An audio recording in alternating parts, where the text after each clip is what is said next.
So, I guess even 10 years ago, if you would have said in the paranormal you'd be also in the same night investigating UFO, I would have probably looked at you cross-eyed, UFO sightings. But we've seen that increasingly over the last so many years that there's a correlation between UFO and paranormal phenomena, which is more and more. And there's no coincidence, but one of my first sightings of UFO happened to be in these skies right here. Mm-hmm. As I was finishing my ghost book and moving into a UFO book, I happened to be coming up 41 one night real late, and through my front window I saw basically a light that was the size of a full moon come, stop, and go off in 5 different directions. Oh, yeah. And I just kind of went, yeah.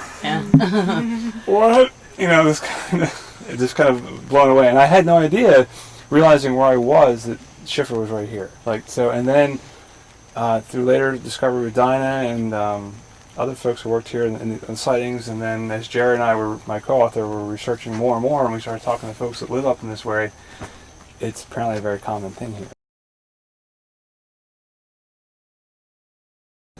Well, with Mark's partner, Jerry Medvick, and one of our distribution team, Vicki Stone, we engulfed on a project where we were going to, for 10 days, meditate on having a UFO sighting experience here on the Schiffer property.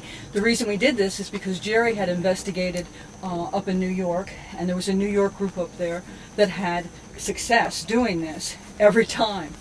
So we did it for 10 days, and then on that Saturday night we came out here, and the first thing we did was, and it was pitch black, it's very dark out here at night, you'll see that later.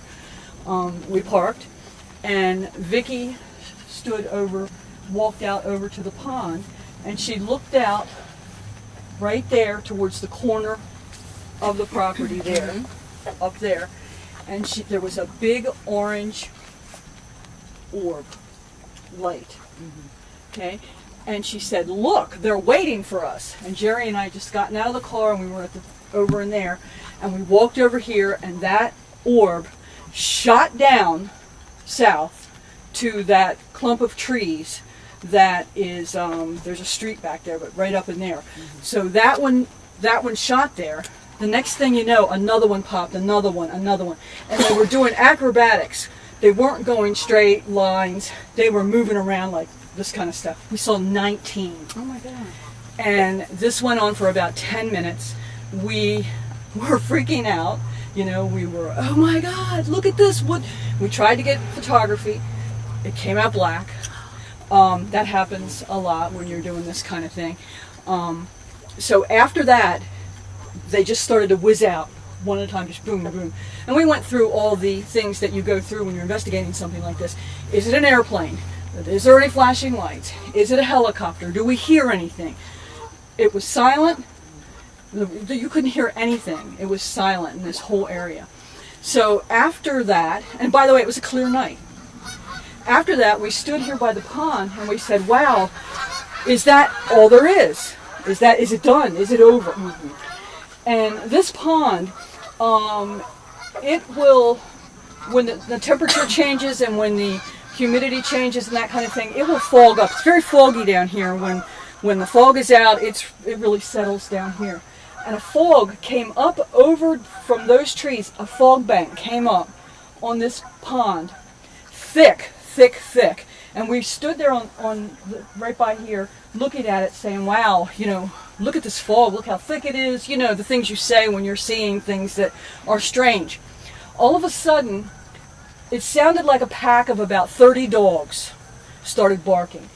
It was coming from that direction. I would say it came from about that tree line there, that first tree line, maybe into the second tree line. And they barked and barked and barked, and Vicki and I are standing there saying, there are no dogs like that around here. They have a little dog.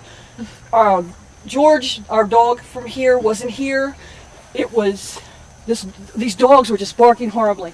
The next thing you know, just as if somebody took a knife, it went, and everything stopped. And you can't stop a dog barking in mid-bark, much less 30 of them. And it just stopped. So we didn't know what to make of that, and we think that that was part of the sighting. Later on, Jerry allowed me to hypnotize him, and he actually had an experience that there was something out there and that this was a greeting to us. But it was an amazing night.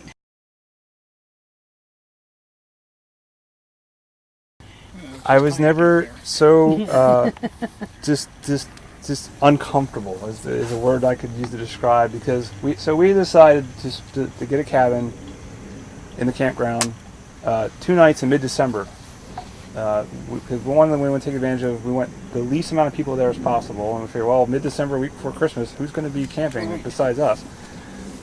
So the first day we get there, we get our campsite set up, and we decide that we're going to do the hike out through Hopewell Furnace, which is a real beautiful, it's about 3 or 4 hour hike. There was not a single bird, animal, anything audible seen the entire day, through the whole campsite. And we, at that time, we were the only campers besides one person in an RV on the next circle over in the whole park. We didn't even see a park ranger at all during the time we were there. So that night was the first night where, so we're at the back of the circle, and it's lined with trees and goes down in the hillside and trees. And one by one, we start seeing these orange lights coming down through the trees and just kind of doing this kind of stuff, moving around. And then another one would come down, and another one would come down, and another one would come down. And basically, we're surrounded almost all sides. I'm just kind of like, okay, there's nobody here but us. All right. And, of course, at the same time, I'm like taking my flashlight, like, come on over here. Like, oh, this is a dumb idea, but I'm going to do this anyway. And then the next night, the other camper had left. Now we were truly the only people in the campsite, and then they were coming down in groups of 3, and they were just, again, at one point there was probably like over a dozen lights, like bouncing around in front of us in the trees, and it went on. This went on for hours. This wasn't like a few minutes. This went on like to the point where, like, Jerry was like tired of me looking over here at these lights. He's like, well, come over here and look at this. I'm like, no, I'm keeping my eyes on these because they're the ones that are getting closer. Here's the thing, in my eyes. Okay, I know what I saw. Oh, absolutely. And if I had a picture of it, I would know what I saw. Mm-hmm. But telling it to you, right, you're going to go, oh, that's cool. Mm-hmm. Because you didn't see it. Mm-hmm. And you're not really sure I did either. Right. And I think that's what, even with the paranormal stuff too, that's what people think. I always say, and I say it on my website, it's once you've had an experience, and it doesn't matter what anybody else thinks. Yeah, so French Creek is definitely a place to, because Jerry went back several more times after that event, and it got even more profound. They even actually saw, he says they saw an actual ship in the park, which I don't know if I could have handled seeing that, but it's funny because I've been around the paranormal all my whole life, and I've worked some pretty heavy and dark cases and things that have been very unnerving. But in that moment, those couple nights in French Creek, I never felt more unnerved than I was just by seeing some lights coming down, because it was just so beyond the realm of anything I'd ever experienced before. I used to have an office that was fourth in, I think. Is that right, Pete? Or the one back? Yeah. Anyway, I was back there, yeah. And it looked out over this way. And I was on the phone with a UFO author, and I can see out my window while I'm talking to him. Mm-hmm. And he had been talking about the cloud formations that UFOs hide behind, or they hide within. Mm-hmm. And one formed right there. And it was at dusk, and it was pink and purple and very pretty. And I told the author, who happens to be Preston Dennett, author of UFOs over California, Colorado, New Mexico. He's a real expert in that kind of field. If, like they said, there's no experts, but he's been a writer for many years in this stuff. And I said, there's one that looks just like that right outside my office window. And just when I said that, a big white light popped out of it. And it surprised me. And I'm like, no, that didn't happen. And I turned my chair around and told the author, he goes, turn back, look. And I looked back, and it was there, and then it just went, and it was gone. So I guess we just look a little bit and see if we see anything with the cloud cover.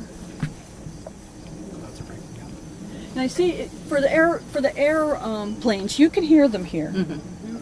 And when it's very dark at night and very quiet and there's no traffic anywhere, you can hear anything that is man-made.